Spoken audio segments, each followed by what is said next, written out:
नमस्कार साथियों, मैं राजेंद्र सिंह ढाका आपका अपने YouTube channel technical Dhaka classes में स्वागत करता हूं, अभिनंदन करता हूं। अगर किसी भी साथी ने अपने चैनल को सब्सक्राइब नहीं किया है तो वे साथी सबसे पहले अपने चैनल को सब्सक्राइब करें और बेल आइकन को भी प्रेस करें ताकि आने वाली वीडियो का नोटिफिकेशन आप तक पहुँचता रहे। तो आज का जो अपना टॉपिक होगा वो टॉपिक होगा चालक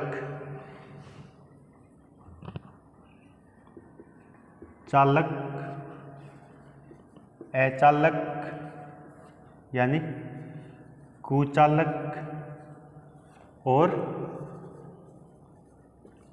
अर्धचालक। चालक क्या होते हैं, कुचालक या अचालक क्या होते हैं और अर्धचालक क्या होते हैं। वे पदार्थ जिसके अंदर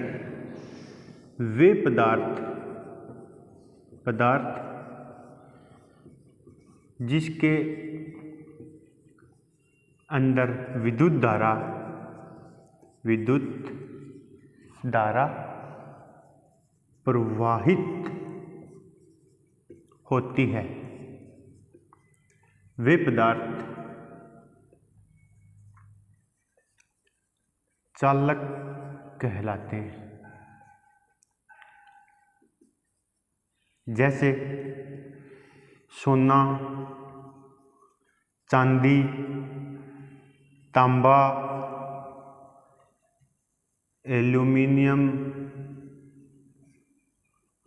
इस प्रकार के जो चालक होते हैं, इस प्रकार के जो पदार्थ होते हैं वे पदार्थ चालक होते हैं। चालक क्या होता है भी कि वे पदार्थ जिन पदार्थों में प्रतिरोध की मात्रा बहुत कम होती है या वे पदार्थ जिसके अंदर विद्युत धारा का प्रवाह होता है वे पदार्थ चालक कहलाते हैं। उसके बाद आता है कुचालक या अचालक। अचालक कौन से होते हैं? वे पदार्थ जिनके अंदर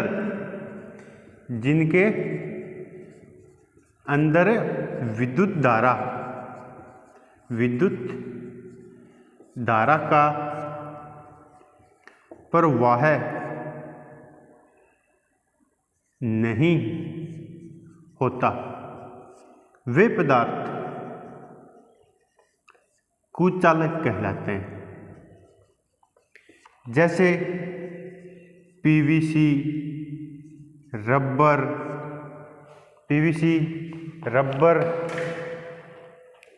इस प्रकार के जो पदार्थ होते हैं, एबोनाइट, वल्केनाइट, यानी जिन पदार्थों में विद्युत धारा का प्रवाह नहीं होता है वे पदार्थ कुचालक या अचालक कहलाते हैं। उसके बाद आता है अपना अर्धचालक। अर्धचालक कौन से पदार्थ होते हैं भी? एक तो हो गया अपना चालक भी जिन पदार्थों में विद्युत धारा का प्रवाह होता है वे पदार्थ चालक कहलाते हैं, और जिन पदार्थों में विद्युत धारा का प्रवाह नहीं होता वे पदार्थ अचालक या कुचालक कहलाते हैं। 3 नंबर पे आता है अपना अर्धचालक। अर्धचालक क्या होता है भी? वे पदार्थ जो पदार्थ चालक और अचालक दोनों का गुणधर्म रखता है वे पदार्थ अर्धचालक कहलाते हैं। यानी चालक और कुचालक दोनों का गुणधर्म रखने वाले पदार्थ क्या कहलाते हैं भी? अर्धचालक कहलाते हैं। जैसे आर्सेनिक और जर्मेनियम, ये 2 पदार्थ अर्धचालक होते हैं। अर्धचालक कौन से पदार्थ होते हैं भी? आर्सेनिक और जर्मेनियम। आर्सेनिक, जर्मेनियम कौन से पदार्थ होते हैं? अर्धचालक होते हैं। अगर दोनों के अंदर चालक के गुण धर्म मिला दिए जाए आर्सेनिक और जर्मेनियम दोनों के अंदर चालक के गुणधर्म मिला दिए जाए तो वे पदार्थ चालक बन जाते हैं। और अगर इनके साथ अचालक के गुणधर्म मिला दिए जाए तो ये पदार्थ अचालक बन जाते हैं। यानी चालक और अर्धचालक के बीच के जो पदार्थ होते हैं यानी वे पदार्थ अर्धचालक कहलाते हैं। तो चालक, अचालक और अर्धचालक तीनों का अपन अब क्या करेंगे, एक एक डिटेल के बारे में पढ़ेंगे भी चालक कौन से होते हैं, अर्धचालक कौन से होते हैं और कुचालक कौन से होते हैं। तो सबसे पहले अपने चालक, सबसे पहले अपना होता है चालक। चालक क्या होता है भी, वे पदार्थ जिसके अंदर विद्युत धारा आसानी से प्रवाहित हो सकती है वे पदार्थ चालक होते हैं। एक नंबर सबसे अच्छा जो चालक होता है वो होता है चांदी। सबसे अच्छा जो चालक होता है वो कौन सा होता है भी, चांदी होती है। चांदी सफेद रंग तथा इसके कम विशिष्ट प्रतिरोध सबसे अधिक चालकता। यानी चांदी क्या होती है, इसका जो रंग होता है वो क्या होता है, चांदी का रंग सफ़ेद होता है। चांदी का रंग सफ़ेद होता है। सबसे कम विशिष्ट प्रतिरोध, इसका जो प्रतिरोध होता है, चांदी का जो प्रतिरोध होता है वो क्या होता है, सबसे कम होता है। और इसकी जो चालकता होती है वो सबसे ज़्यादा होती है। पदार्थों में सबसे ज़्यादा चालक कौन सा होता है, चांदी होता है। इसकी जो चालकता होती है वो क्या होती है अभी, सबसे ज़्यादा होती है। ये पदार्थ क्या होता है, चालक होता है। जैसे चांदी, चांदी क्या होती है, मूल्यवान होने के कारण भी चांदी का जो मूल्य होता है वो अधिक होता है। तो मूल्यवान होने के कारण चांदी का बहुत कम स्थानों पे उपयोग में लिया जाता है। जैसे कॉन्टेक्टर्स, यानी कॉन्टेक्टर्स किसी भी महत्वपूर्ण मशीन के जो कॉन्टैक्ट होते हैं, जैसे ट्रांसफार्मर के जो अंदर के कॉन्टैक्ट होते हैं, जो अपना ट्रांसफार्मर होता है, ट्रांसफार्मर के जो कॉन्टैक्ट होते हैं वो किसके बने होते हैं, चांदी के बने होते हैं। या फिर स्टार्टर के जो कॉन्टैक्ट होते हैं वो किसके बने होते हैं भी, वो भी चांदी के बने होते हैं। बहुत कम स्थानों पे चांदी काम में ली जाती है। क्यों ली जाती है, क्योंकि चांदी एक मूल्यवान धातु है। मूल्यवान धातु होने के कारण चांदी का जो उपयोग है वो बहुत कम होता है। और चालकों में सबसे अच्छा चालक चांदी होता है। उसके बाद आता है अपना तांबा। सबसे ज़्यादा काम में ली जाने वाला धातु, सबसे ज़्यादा काम में लिया जाने वाला पदार्थ क्या होता है, तांबा होता है। तांबा 2 नंबर पे चालक, चालक के 2 नंबर पे जो धातु होती है वो आती है तांबा। तांबा क्या होता है भी, एक चालक होता है। रजत के बाद चालकता बहुत उच्च होती है। यानी चांदी के बाद जो तांबे की चालकता है वो क्या होती है, सबसे उच्च होती है। 2 नंबर पे क्या आता है अपना तांबा। तांबे की जो चालकता होती है वो सबसे उच्च होती है। और उसके बाद क्या होता है, इसका जो तनन सामर्थ्य ज़्यादा होता है और धातुओं की अपेक्षा। यानी चांदी के बाद क्या आता है, तांबा आता है। तांबे का जो प्रतिरोध होता है वो क्या होता है, सबसे कम होता है। और इसका जो तनन सामर्थ्य होता है वो भी क्या होता है, बहुत ज़्यादा होता है। और इसके पतले तार व सीटों को खींचा जा सकता है। यानी जो अपना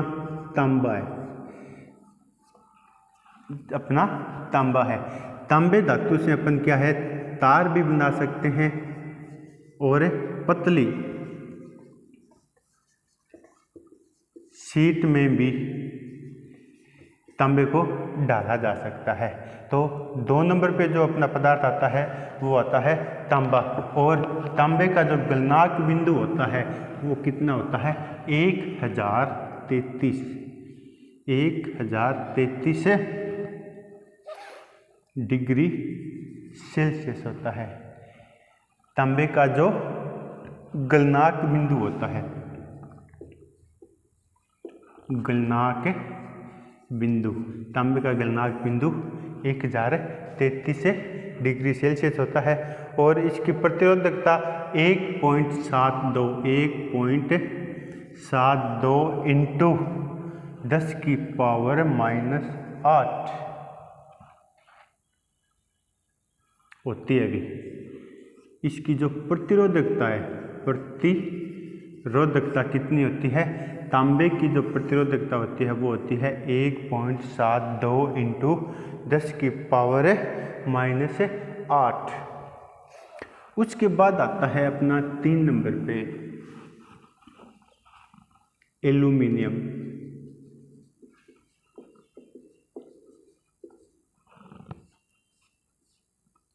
एल्यूमिनियम 3 नंबर पे जो अपना पदार्थ होता है चालक का वो होता है एल्यूमिनियम।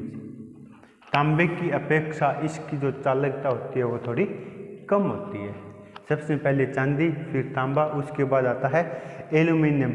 एल्यूमिनियम की जो चालकता होती है वो तांबे की अपेक्षा 60.6 होती है।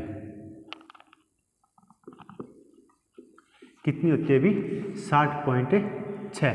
अगर अपना तांबा 100% है, अगर अपना एल्यूमिनियम 100% है, तो तांबे की जो चालकता 100% होगी, वहीं एल्यूमिनियम की चालकता कितनी होगी 60.6 होगी। यानी तांबे की अपेक्षा इसकी जो चालकता होती है वो कितनी होती है 60.6 होती है। और एल्यूमिनियम का जो गलनांक बिंदु होता है वो होता है 960 डिग्री सेल्सियस। एल्यूमिनियम का जो गलनांक बिंदु होता है वो कितना होता है अभी 960 डिग्री सेल्सियस, और इसकी जो प्रतिरोधकता होती है वो 2.63 इंटू 10⁻⁻8 होती है, इंटू 10⁻⁻8 होती है। क्या होती है प्रतिरोधकता। प्रतिरोधकता तांबे की प्रतिरोधकता कितनी होती है 1.72 इंटू 10⁻⁸, और एल्यूमिनियम की जो प्रतिरोधकता होती है वो कितनी होती है 2.63 इंटू 10⁻⁸। उसके बाद आता है अपना टंगस्टन। उसके बाद क्या आता है अपना 4 नंबर पे टंगस्टन। उससे पहले मैं थोड़ा चर्चा करना चाहूँगा अभी एल्यूमिनियम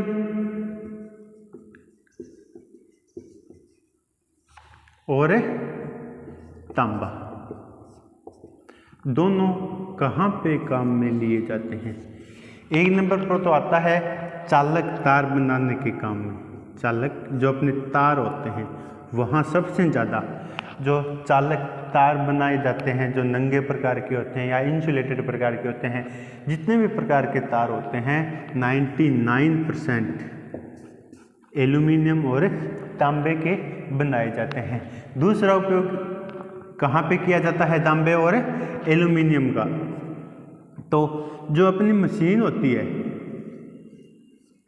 किसी भी प्रकार की मशीन हो, चाहे वह एसी प्रकार की मशीन हो, चाहे वह डीसी प्रकार की मशीन हो, चाहे वह ट्रांसफार्मर हो, सभी प्रकार के उपकरणों की जो वाइंडिंग होती है, सभी प्रकार के उपकरणों की जो वाइंडिंग की जाती है वह वाइंडिंग तांबा या एल्यूमिनियम से की जाती है। तो एल्यूमिनियम और तांबा कहाँ काम में आता है, एक तो चालक तार के रूप में, दूसरा अपने जो मशीन होती है, जितनी भी प्रकार की मशीन होती है, इंडक्शन हो, चाहे वह डीसी मशीन हो, चाहे वह ट्रांसफार्मर की वाइंडिंग हो, प्रत्येक प्रकार की वाइंडिंग के अंदर क्या आता है भी एल्यूमिनियम और तांबे की वाइंडिंग की हुई होती है। उसके बाद आता है अपना टंगस्टन। यह धातु भी क्या होती है, सफ़ेद रंग की होती है। यह धातु क्या होती है, सफ़ेद रंग की होती है। और इस धातु का जो प्रतिरोध क्या होता है, अधिक होता है। इस धातु का प्रतिरोध क्या होता है, अधिक होता है। और इसका जो गलनांक बिंदु है, सबसे ज़्यादा गलनांक बिंदु किस धातु का होता है, टंगस्टन धातु का होता है। 3420 डिग्री सेल्सियस। कितना होता है, 3420 डिग्री सेल्सियस। और कहाँ टंगस्टन को कहाँ में लिया जाता है, जो अपने लैंप होते हैं, लैंप के जो फिलामेंट,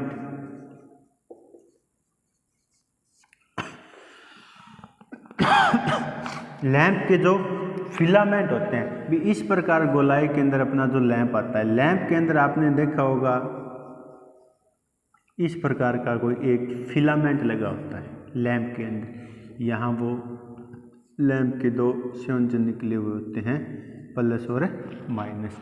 ये जो लैंप के अंदर जो फिलामेंट लगा होता है, वो फिलामेंट किस धातु का बना होता है, टंगस्टन धातु का होता है। जब इसमें अपन प्लस और माइनस देते हैं तो अधिक गलनांक बिंदु होने के कारण ये चमक उठता है और अपने को प्रकाश देता है। तो लैंप के अंदर जो फिलामेंट लगा होता है, उस फिलामेंट के जो धातु होती है वह टंगस्टन धातु का बना होता है। इसका गलनांक बिंदु कितना होता है, 3420 डिग्री होता है। इसका गलनांक बिंदु कितना होता है भी, 3420 डिग्री होता है। उसके बाद आता है अपना जस्ता। उसके बाद कौन सी धातु आती है, जस्ता। उसके बाद आता है अपना जस्ता। नीले रंग का नरम धातु जंगरोधी प्रकार का अपना पदार्थ होता है, यानी नीले रंग का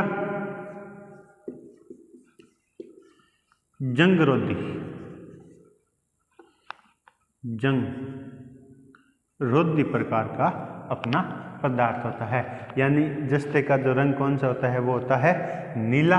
और ये क्या होता है, जंगरोधी प्रकार का होता है। जंगरोधी प्रकार का कैसे होता है भी के अपने जो चालक होते हैं उसके ऊपर एक परत आ जाती है, जिससे वह परत क्या कर देती है, अपने चालकों को अचालक बना देती है। तो चालकों को अचालक बनाने से रोकने के लिए जस्ते की परत चढ़ाई जाती है, इसलिए इसको जंगरोधी बोला जाता है। उसके बाद आता है अपना पित्तल। जस्ते के बाद कौन सी धातु आती है, पित्तल। पित्तल भी क्या होता है, एक चालक होता है। पित्तल भी क्या होता है भी, एक चालक होता है। और पित्तल कहाँ काम में लिया जाता है, पित्तल क्या होता है, चालक होता है। पित्तल का जो उपयोग है वो क्या होता है, अपने जो उपकरण होते हैं, उपकरणों के जो संयोजन या टर्मिनल होते हैं, अपने जो उपकरण होते हैं, उपकरणों के जो टर्मिनल होते हैं या संयोजन होते हैं, वे किस धातु के बने होते हैं, पित्तल धातु के ही बने होते हैं। पित्तल क्या काम आता है, पित्तल का कार्य होता है कि अपने जितने भी उपकरण होते हैं, उपकरणों के जो संयोजन होते हैं वो किस धातु के बनाए जाते हैं, पित्तल धातु के ही बनाए जाते हैं। उसके बाद आता है अपना लोहा।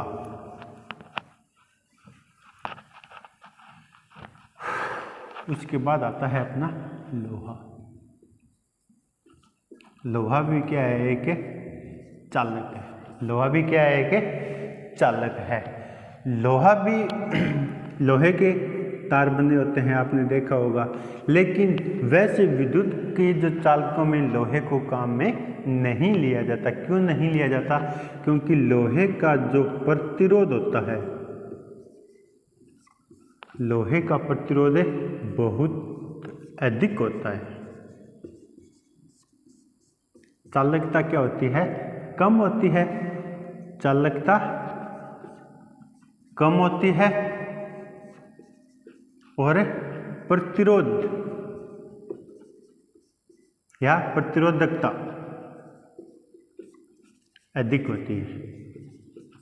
इस कारण लोहे को इलेक्ट्रॉनिक के अंदर बहुत कम काम में लिया जाता है। अगर अभी तक आपने अपने चैनल को सब्सक्राइब नहीं किया है तो अपने चैनल को सब्सक्राइब करें और बेल आइकन को भी ज़रूर प्रेस करें ताकि आने वाले वीडियो की आप तक नोटिफिकेशन पहुंचते रहे। वीडियो को ज़्यादा से ज़्यादा शेयर करें ताकि जो भी बच्चे DRDO की तैयारी कर रहे हैं उन तक ये वीडियो पहुँच सके। उसके बाद आता है भी अपना निकिल,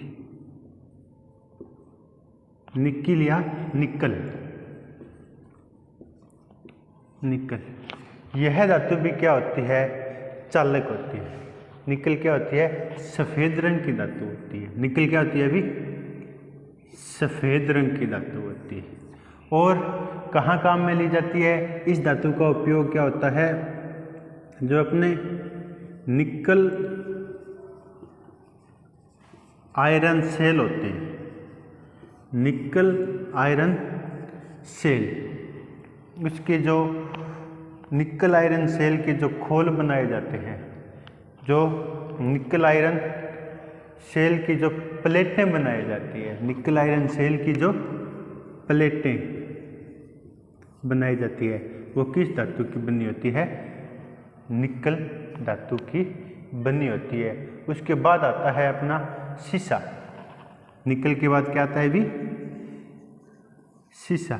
यह सफ़ेद रंग की धातु होती है। सफ़ेद रंग की धातु होती है। यह धातु सफ़ेद रंग की होती है और शीशा संचायी सेलों की प्लेटें बनाने में, यानी जो निकल धातु है वह निकल आयरन जो सेल होता है उसके प्लेटें बनाने के काम में आती है। और शीशा होता है वो कहाँ काम में आता है? जो अपने शीशा संचायी सेल होते हैं उन सेलों की प्लेटें बनाने के काम में ली जाती है। और फ्यूज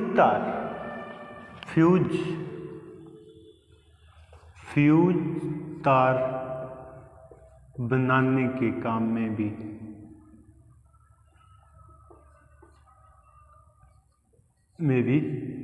शीशे का ही उपयोग किया जाता है। यानी फ्यूज तार बनाने के लिए ही शीशे धातु का ही उपयोग किया जाता है, क्योंकि फ्यूज तार का क्या होता है? गलनांक बिंदु कम होता है। शीशे जो अपना फ्यूज होता है उसका क्या होता है? गलनांक बिंदु कम होता है। प्रतिरोधकता क्या होती है? कम होती है और चालकता अधिक होती है। उसके बाद आता है अपना मैग्नीन, यानी मैग्नीन भी क्या होता है? एक प्रकार का चालक होता है। 84% तांबा, 12% मैग्नीन, यानी 84% तांबा, 12% मैग्नीन और 4% निकल से बनी धातु होती है। 4% निकल। मैग्नीन धातु क्या होती है? 84% तो तांबा होता है, 12% मैग्नीन होता है और 4% क्या होता है भी? निकल होता है। और यह धातु प्रतिरोध कहाँ काम में ली जाती है? इस धातु को प्रतिरोध बनाने के लिए, प्रतिरोध बनाने के लिए मैग्नीन धातु काम में ली जाती है। किस प्रकार के प्रतिरोध बनाए जाते हैं इस धातु से? वायर वाउंड प्रकार के प्रतिरोधक, यानी वायर बाउंड प्रकार के प्रतिरोध बनाने के लिए किस प्रकार की धातु काम में ली जाती है? वायर बाउंड प्रतिरोध बनाने के लिए मैग्नीन प्रकार की मैग्नीन धातु वायर बाउंड प्रतिरोध बनाने के काम में ली जाती है। उसके बाद आता है अपना कार्बन। उसके बाद आता है कार्बन। सबसे ज़्यादा उच्च प्रतिरोध वाली धातु होती है। कार्बन का जो प्रतिरोध होता है यानी चालक धातुओं में सबसे ज़्यादा प्रतिरोध कार्बन का होता है। सबसे ज़्यादा प्रतिरोध किसका होता है? कार्बन का होता है। फिर भी कार्बन का जो अपने मशीनें होती है, जितनी प्रकार की मशीन होती है, मशीन के अंदर जो अपना आर्मेचर लगा होता है उसके ऊपर जो कार्बन लगे होते हैं, मशीन के अंदर जो कार्बन लगे होते हैं वो किस धातु के होते हैं? कार्बन धातु के होते हैं। किस धातु के होते हैं? कार्बन। लेकिन इसका जो प्रतिरोध है वो बहुत अधिक होता है। कार्बन धातु का प्रतिरोध क्या होता है? सबसे ज़्यादा होता है। चालक धातुओं में कार्बन धातु का प्रतिरोध क्या होता है? सबसे ज़्यादा होता है। लेकिन इसकी एक विशेषता भी होती है। इसकी विशेषता क्या होती है? जब कार्बन गर्म होता है या कार्बन को गर्म किया जाए तो कार्बन का जो प्रतिरोध है वो बहुत कम या नगण्य हो जाता है। यानी कार्बन क्या है? एक प्रकार का चालक है। इसकी जो प्रतिरोधकता है वो क्या होती है? सबसे ज़्यादा होती है। चालक धातुओं में सबसे ज़्यादा प्रतिरोधकता वाला जो पदार्थ होता है वो होता है कार्बन। लेकिन इसकी भी एक विशेषता होती है कि जब कार्बन को गर्म किया जाता है या कार्बन गर्म होता है तो यह कार्बन क्या कर देता है? अपनी प्रतिरोधकता को भंग कर देता है, यानी अपनी प्रतिरोधकता बहुत कम रख लेता है। इसलिए जो मशीन के जो कार्बन बनाए जाते हैं, कार्बन बर्स बनाए जाते हैं। कार्बन बर्स किस धातु के बने होते हैं? कार्बन धातु के बने होते हैं। उसके बाद आता है नाइक्रोम। नाइक्रोम नाइक्रोम भी क्या है? इसकी जो विशिष्ट प्रतिरोधकता होती है वो बहुत अधिक होती है। नाइक्रोम की जो विशिष्ट प्रतिरोधकता होती है वो क्या होती है? बहुत अधिक होती है। 80% निकल और 20% क्रोमियम। 80% निकल और 20% क्रोमियम। 20% क्रोमियम से मिलकर बना पदार्थ क्या कहलाता है? नाइक्रोम। नाइक्रोम कहाँ उपयोग में होता है? जो अपने हीटर होते हैं, हीटर के अंदर जो वायर काम में लिए जाते हैं वे किसके लिए? जो वायर काम में लिए जाते हैं वे वायर नाइक्रोम के ही बने होते हैं। नाइक्रोम हमें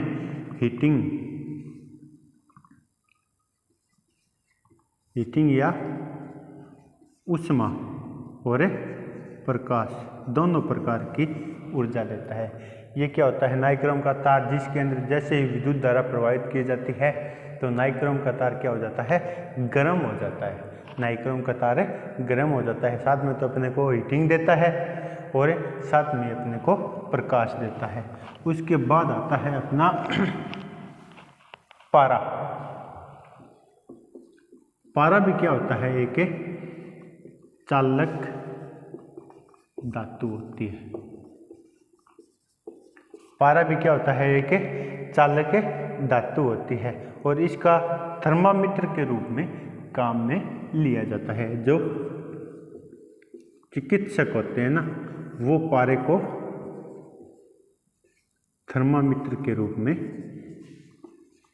काम में लेते हैं। तो ये अपने थे भी चालक। और अब अपन पढ़ेंगे अचालक।